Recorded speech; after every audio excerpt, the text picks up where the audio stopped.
Kumusta mga kanoysi? Welcome back sa ating YouTube channel, Philippine Noisy. So, kumusta sa inyong lahat, especially sa taga Cebu dyan, or yung mga nadaanan no, bagyong Tino. Sana okay lang kayo, no? So, ako okay lang naman ako.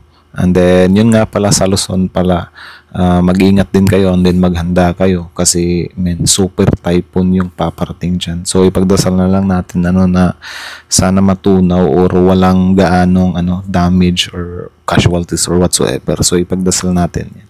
So, ang panonood natin yun para ay mula kay Viral Broadcast PH. So, meron itong pamagat na breaking news, Jinggoy dakip ng ICI. Jinggoy na iyak sa sinapit. So, hindi natin makita yung full na nito, title. So, ilalagay ko na lang dyan sa title below. So, panoorin nyo lang din. So, bago natin simulan, Viral Broadcast PH, supportahan nyo yan. Tapos syempre, kung trip nyo ng mga ganitong reaction video may kasama kayo manood, huwag nyo rin kalimutang supportahan yung YouTube channel natin, Philippine Noisy. So mga kanoisy, hindi na natin ito patatagalin pa. Simulan na natin, baka agkawin pa ng China. So wala kasi tayong signal and then galing tayo sa brownout and then sobrang hirap ng buhay. So first time kong makakita ng ganong baha sa buong buhay ko. So again, Viral Broadcast PH, Philippine Noisy, like, comment, share, subscribe, start. Hello po mga ka-viral and welcome back again to this YouTube channel. Latest update na naman tayo ngayon. Tila wala ng lusot ang mga dawit na opisyal at mga senador na umano'y sangkot sa korupsyon at anomalya sa controversial na flood control projects ng bansa. Pagkatapos na tinukoy ang pangalan ng mga opisyal ay inirekomenda na ng ICI or Independent Commission on Infrastructure. Yung lintik na word din na yan, yung flood control na yan, yan din yung isa sa dahilan kung bakit sobrang daming nasawi sa may Cebu par. Like legit, mga PI nakakagigil. Hello po mga ka-viral and welcome back again to this YouTube channel. Latest update na naman tayo ngayon. Tila wala ng lusot ang mga dawit na opisyal at mga senador na umano'y sangkot sa korupsyon at anomalya sa controversial na flood control projects ng bansa. Pagkatapos na tinukoy ang pangalan ng mga opisyal ay inirekomenda na ng ICI or Independent Commission on Infrastructure na kasuhan na sila. Isa sa mga senador na mapupuruhan at nanganganib ay si Jinggoy Estrada. Jinggoy naiyak at sa sinapit dahil tatanggalin na at posibleng makukulong na naman. Base sa impormasyon ay talo si Jinggoy sa dalawang kaso nito. Dininay kasi ng San Juan RTC or Regional Trial Court ang TRO o ang Temporary Restraining Order na hiningi sa San Juan RTC ni Senator Jinggoy na kung maaari ay pigilin si dismissed Assistant District Engineer ng 1st Engineering District ng Bulacan na kumanta kina Jinggoy, Villanueva at iba pang mga opisyal na may kaugnayan di umano sa korupsyon sa mga flood control projects, particularly sa 1st District ng Bulacan na si Bryce Hernandez at Project Engineer JP Mendoza. Sana talaga para hindi na nila malusutan to kasi sobrang dami ng buhay na nawala Di ba? Sobrang daming buhay na talagang nawala. So ipagdasal natin para na maging matagumpay yung administration sa paglutas sa mga flood control issues na to. Kasi hindi to biro sobrang dami. Idagdag pa natin yung yung mangyayari diyan sa Luzon, yung bagyong Uwan. Wag naman sana kasi super typhoon din yan. Baka magugulat na lang tayo may mga flood control na naman na maisisiwalat yan or magsisilitawan. Kasi sa Cebu par, kung nakita nyo lang yung nag-viral na na flood control, mapapa-PI talaga kayo Like, legit talaga. Grabe yun.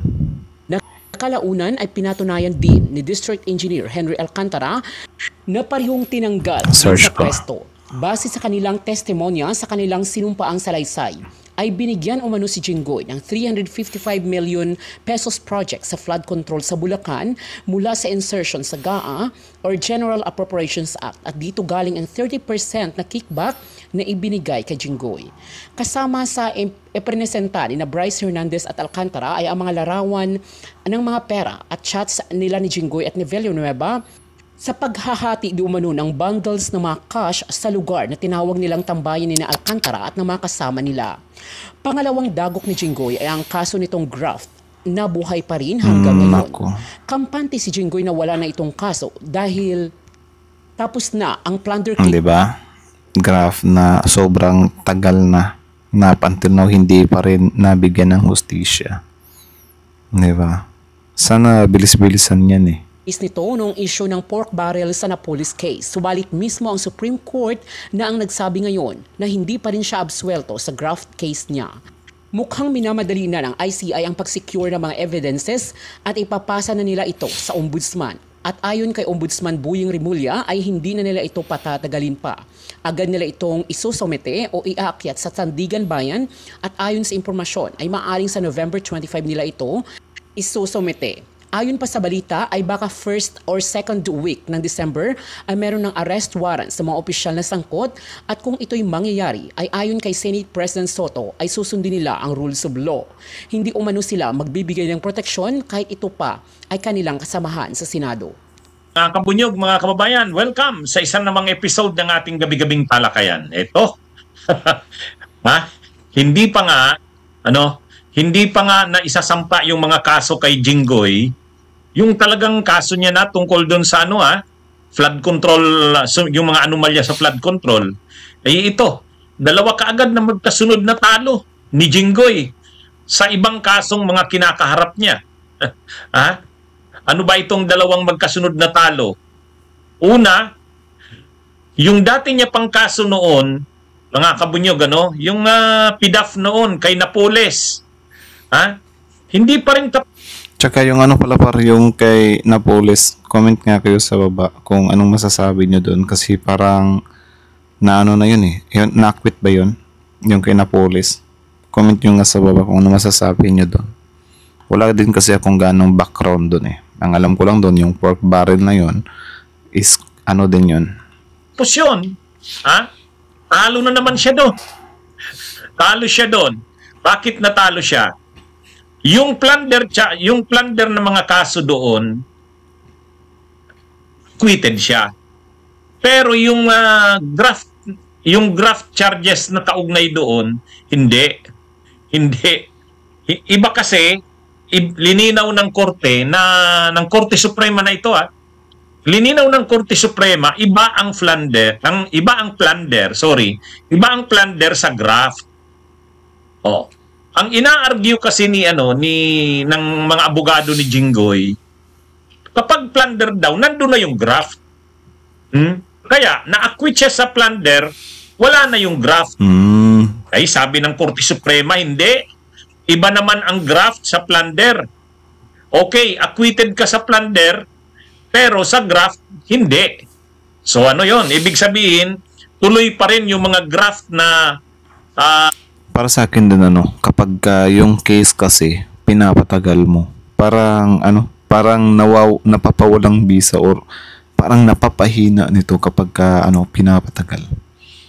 Diba? Alam niyo yung ganyan na parang ewan ko kung sinasadya nila yan na parang wag natin tong tapusin agad kasi malamang sa malamang i-open up ulit nila to, 'di ba? Or anuhin na naman nila na ipapa-retrial or whatsoever. 'Di ba? Kaya siguro or ewan ko kung ano talaga yung pinaka main reason kung bakit sobrang tagal matapos ng mga trial or ng mga kasukasuhan like for example itong sa flood control na to, di natin alam baka aabot pa to ng 2030. 'Di ba? So sobrang tagal ng accountability kung ganun. Maghihintay pa tayo na may masawi pa dahil sa mga pang-uugag na ginagawa nila sa bansa. 'Di ba? Tapos baka by 2030, wala. Na-acquit ulit. 'Di ba? Yun yung nakakainis sa batas natin eh. Sabi ng Korte Suprema, tuloy ang prosecution sa kanya doon sa mga graft charges.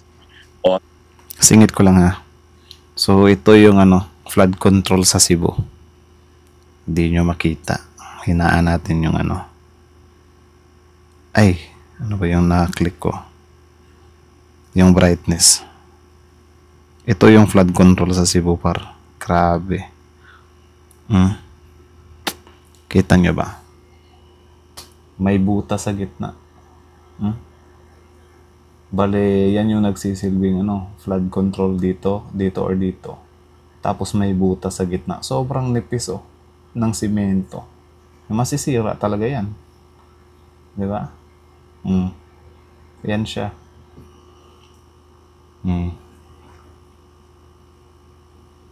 Nung makita ko talaga to anak ng Tokwa, sabi ko talaga, sus. Sarap magmura, no? First time ko na din kasi ma-experience yung yung flood talaga or baha talaga. Like, ganun pala yung feeling nun. Tapos yun nga, malaman-laman natin na dahil sa mga flood controls na to, 'di ba? Sila yung mga responsable, 'di ba? Tapos malaman-laman natin yung mga official, kanya-kanyang lipad sa ibang bansa. Anak ng Tokwa, sobrang playing safe ng mga kumag. Tingnan niyo yan. Ibig sabihin, hindi pa siya libre doon. Hindi pa siya libre doon. Yung plunder, na-acquit siya, pero yung graft charges, hindi. Tuloy pa rin. Sabi ng Korte Suprema, tuloy ang pagdinig ng graft charges. O yun, mayroon pa siyang isang kasong kinakaharap. Buti nga. Hi, greetings po sa inyo, Ferderes Cantiller. Greetings po sa Redemptorist Fathers Convent sa Cebu. Ayan. Ay, sayang, nang pumunta ko ng Cebu City, hindi man ako nakapunta sa inyo dyan sa Redemptorist Fathers Convent. Kasunod kong pagpunta, ha? Okay. So yan, mga kabunyog, yan ang unang talo ni Jinggoy.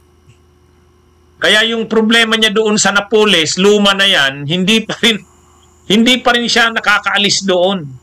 Mayroon pa rin graft cases. Ang plunder pa lang ang na-acquit siya doon. Pero pagdating doon sa sa graft charges, ang sabi ng Korte Suprema, separate, hiwalay ang graft sa plunder. Iba ang plunder sa graft. Kaya magpo-proceed yung kaso niya uli, itutuloy yung pagdinig noon. Yan, isa yan. Ano naman? Tapos ang malas niya pa, yung administrasyon pa yung kalaban niya.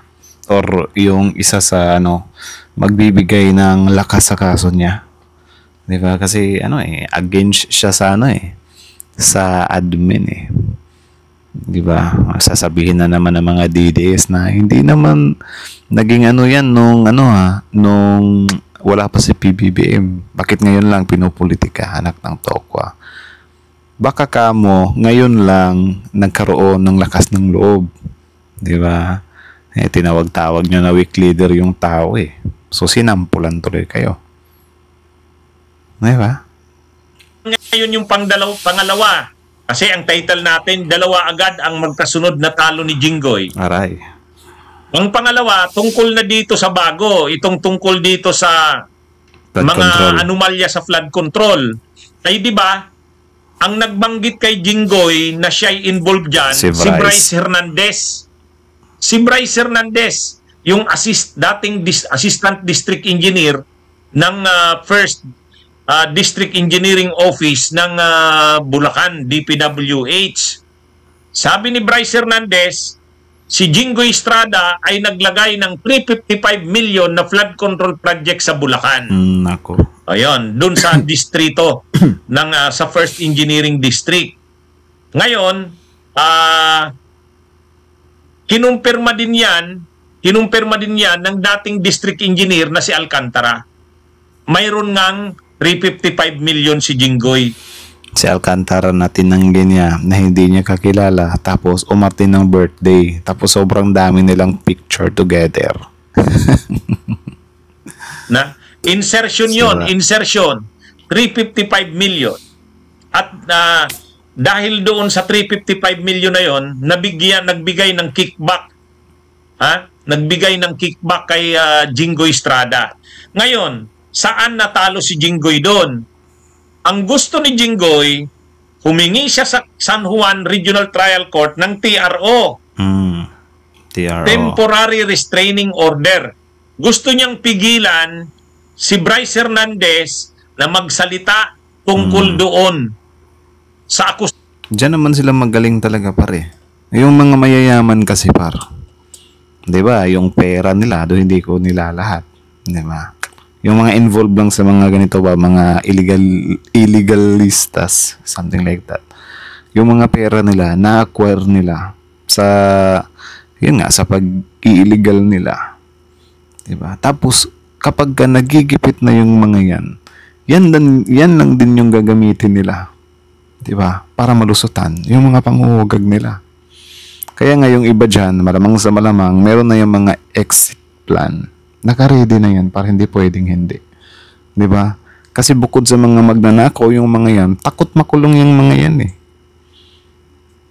Diba? Takot makulong yung mga yan. Kaya nag-aandam na ng mga exit plan yan. Yung iba, dinadaan nila sa alyansa, alay, para meron silang protector, ganun. Diba? Ayun nga lang, ang hindi nila napagtanto, hindi nila inisip, na time will come pala, dadating yung mga tinik sa lalamunan nila. And then, as of now, yung administrator, yung kalaban nila. Diba? Karma. Sasyon ni Bryce Hernandez, pinapatigil ni Jinggoy. Gusto niya, wag nang magsalita pa si Bryce Hernandez tungkol sa issue na yon. Kumbaga,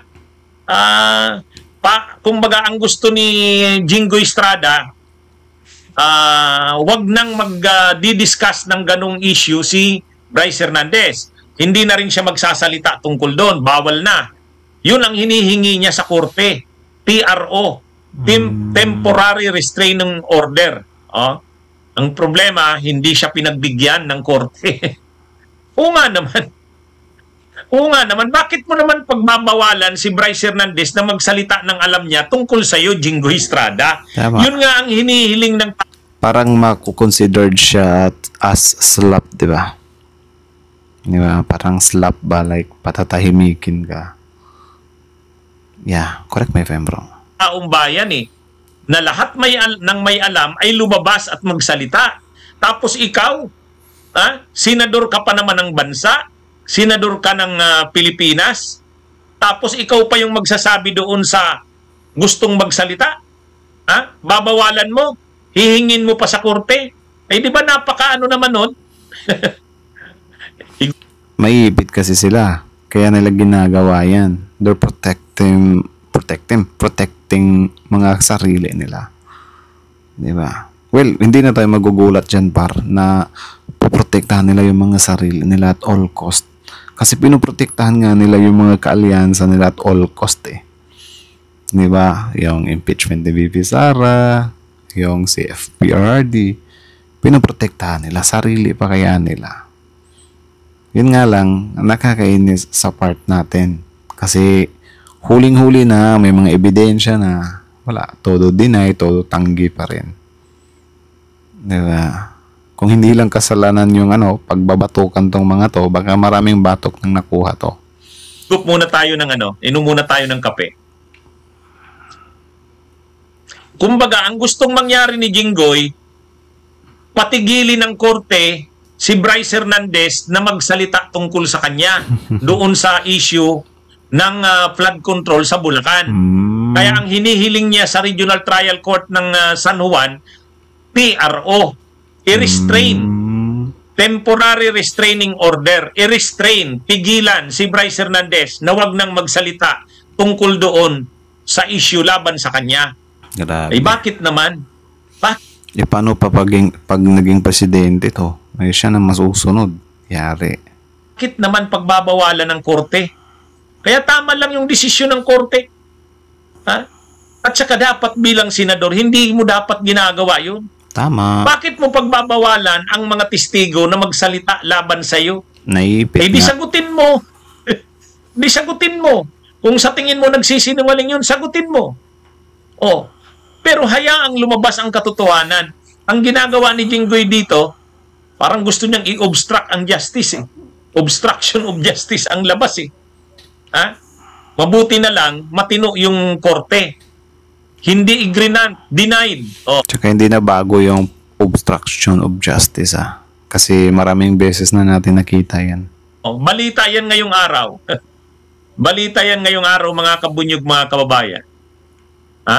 Rejected ng korte yung PRO, temporary restraining order, na in-apply ni Jinggoy laban kay Bryce Hernandez. Karamba. Ang gusto niya, patahimikin, wag magsalita, itigil na ni Bryce Hernandez. Bakit mo pipigilan si Bryce Hernandez. Ha? Siguro ayaw niya na, ang gusto niya, tulungan siya ng korte, parang bubusalan ang bibig ni Bryce Hernandez. Gag order yun eh. Ang TRO na hilihiling niya, gag order. Ibig sabihin, o-orderan ng korte si Bryce Hernandez na itigil mo na yung pag-akusa mo kay Jinggoy Estrada. Ay, hindi yun. Hindi yun. Dapat talaga magsalita si Bryce Hernandez. Dapat talaga sabihin niya yung nalalaman niya. Bakit mo papaanuhin? Bakit mo Tama, especially involved dito yung pera ng taong bayan, ng kaban ng bayan. Kasi mga government officials lang naman kayo eh. Di ba? Kung tutuusin nga, dapat kayo mahiya sa sa taong bayan. Kasi, kumbaga, mga workers lang kayo ng taong bayan eh. Mga politicians kasi natin dito, nagiging nagiging swapang yung ugali kapag ka nasa pwesto na. Tingin nila sila na yung mga bosses eh. Diba? Sila na yung mga boss. Anak ng tokwa. Namamalimos kayo ng boto dati tapos gusto nyo i-treat kayo na boss. Lakas ng amats nyo ah. Salan ang bibig, Jinggoy. Ha? Kaya yan. Ha? Denied. Wala. Hindi grinant ng Regional Trial Court ng San Juan yung TRO. Kaya, ibig sabihin nito, wala tuloy pa rin si Bryce Hernandez. Kung ano man ang mga sinasabi niya tungkol kay Jinggoy, malaya pa rin siyang sabihin nito. Buti naman. Kasi hindi kinatigan, hindi pinagbigyan ng korte yung hiling ni Jinggoy na patigilin si Bryce Hernandez sa pagsasalita tungkol sa kanya. May nalas pala. Kaya yan mga kabunyog, mga kababayan, dalawa na yung magkasunod na kaso na talo si Jinggoy. Yung una, gusto niya, yung lumang kaso niya na graft, itigil na. Nako. Ibasura. Apaka-demanding naman pala talaga. Di ba? Kayo, payag ba kayo doon na ibasura na lang o ayaw pagsalitain yung tao na nagsasalita?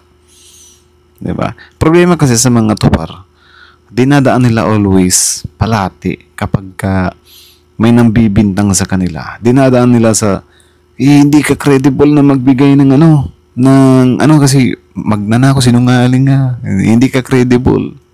Di ba? Yung iba, sinungaling ka. May pagganyan-ganyan. Isa grupo naman sa kabila, sobrang grabe kung mang-intriga. Puro intriga lang, walang ebidensya. Do itong kay Bryce, may mga ebidensya, may mga picture naman. Pinatunayan niya naman, di ba? Tapos itatanggi pa.